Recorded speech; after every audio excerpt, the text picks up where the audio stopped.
10,000 साल बाद इथोपिया का वॉल्केनो फटा और इसका असर पड़ने वाला है देश की राजधानी के ऊपर। जी हां दर्शकों, आप देख रहे हैं इंडिया न्यूज। मैं हूं आकर्ष कौशिक और इथोपिया के अंदर हाईली गुबी नाम का एक वॉल्केनो आखिरकार फटा, जो 10,000 साल के बाद फटा है। यानी पिछले 10,000 साल से जो वोल्केनो शांत था वो अब दिल्ली की दिक्कतें और बढ़ाने वाला है। दिल्ली के प्रदूषण स्तर पहले ही 400 AQI के पास है।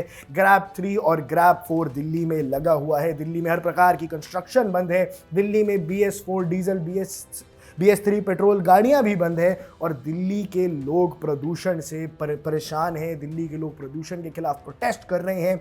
लेकिन हाल फिलहाल का सच यही है कि इसके ऊपर ये इथोपिया का तड़का दिल्ली के लिए बहुत घातक सिद्ध हो सकता है और दिल्ली अब पोल्यूशन की मार से दहल उठेगी। अब क्या होगा इस वोल्केनो के फटने से? जब वोल्केनो इरप्ट होता है तो एक मैसिव ऐश क्लाउड रिलीज होता है और ये इतना बड़ा होता है कि ये पूरे के पूरे शहरों को घेर सकता है। अब ये एटमॉस्फेयर के अंदर जाएगा और इथोपिया से इसका असर डायरेक्ट दिखेगा दिल्ली के अंदर। ये जो वॉल्केनिक ऐश होती है इसके अंदर टाइनी ग्लास लाइक पार्टिकल्स होते हैं, यानी छोटे छोटे कांच की तरह के पार्टिकल्स इसके अंदर पाए जाते हैं जो एयरक्राफ्ट इंजन्स को भी खराब कर सकते हैं। यानी दर्शकों, ये जो वॉल्केनिक इरप्शन है ये इतना घातक हो सकता है कि हवा में उड़ रहे जो हवाई जहाज हैं उन पे भी बन आ सकती है, वो भी क्रैश कर सकते हैं, उनके अंदर तकनीकी खराबियां आ सकती हैं।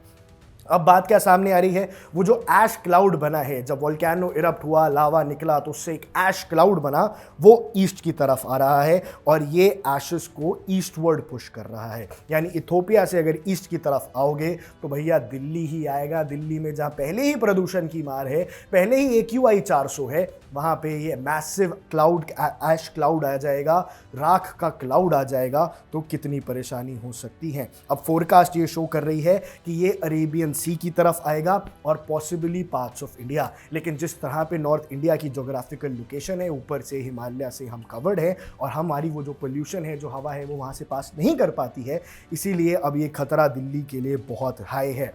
लेकिन साथ साथ जो एविएशन रिस्क है वो बहुत बढ़ गया है। अब हवा में कांच के छोटे छोटे टुकड़े उड़ रहे हैं दर्शकों, और उनसे बचना अब पायलट्स की जिम्मेदारी है। ये जो वॉल्केनिक ऐश होती है ये प्लेन्स के लिए बेहद खतरनाक होती है। ये इंजन फेलियर्स कॉज कर सकती है, ये विजिबिलिटी को कम कर देती है और ये सेंसर्स को भी डैमेज कर देती है। यानी एयरक्राफ्ट्स के लिए ये बहुत बड़े तरीके का खतरा है। अब एयरलाइंस और एयर ट्रैफिक कंट्रोल इंडिया के अंदर एक अलर्ट मोड पे हैं। सारे प्लेन्स की सेफ्टी की जिम्मेदारी अब उनकी है और हाल ही में जो अहमदाबाद में हुआ था उसके बाद से तो और ज़्यादा सावधानी बरती जा रही है। अब एक फ़्लाइट तो ऑलरेडी डाइवर्ट कर दी गई है। एक इंडिगो की फ़्लाइट जो UAE जा रही थी, दुबई जा रही थी, वहाँ पे जो केरला से दुबई जाती हुई फ़्लाइट थी उसको मिड एयर में ही डाइवर्ट कर दिया गया इस प्रिकॉशन से बचने के लिए। और साथ साथ अथॉरिटीज़ ऐश मूवमेंट को भी घंटा बाय घंटा मॉनिटर कर रही हैं कि भैया ये जो ऐशेज़ हैं जो इथोपिया के वोल्केनो से निकले हैं ये कहाँ जा रहे हैं।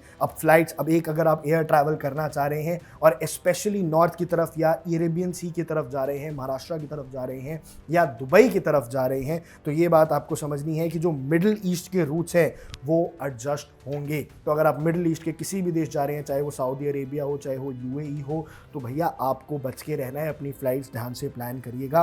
लेकिन इन ऑन प्रेजेंट दिल्ली में प्रदूषण की मार के अलावा जो लोग ग्राउंड पे हैं उनके लिए वोल्केनिक इरप्शन से कोई खतरा नहीं है। इस वोल्केनिक इरप्शन से भारत के लोगों पे कोई फर्क नहीं पड़ेगा, सिर्फ प्रदूषण का स्तर बढ़ जाएगा और प्रदूषण का स्तर थोड़े दिनों में वापस नीचे आ जाएगा। लेकिन ये घातक है दिल्ली के लिए, जहां प्रदूषण पहले ही अपने चरम पर चल रहा था। वहां अगर ये AQI में 50 से 100 का भी बढ़ोतरी करता है तो दिल्ली एक गैस चेंबर बन जाएगी और दिल्ली के लोगों के लिए सांस लेना बहुत मुश्किल हो जाएगा। हालांकि अलग ही फॉर्मूला है, 10,000 साल बाद इथोपिया का ये वॉल्केनो फटा, पर अब उसकी दहशत दिल्ली में सुनाई देगी और प्लेन्स पे भी दिखाई देगी। बाकी देश और दुनिया से जुड़ी तमाम ऐसी ही बड़ी खबरों के लिए आप बने रहिए इंडिया न्यूज़ के साथ।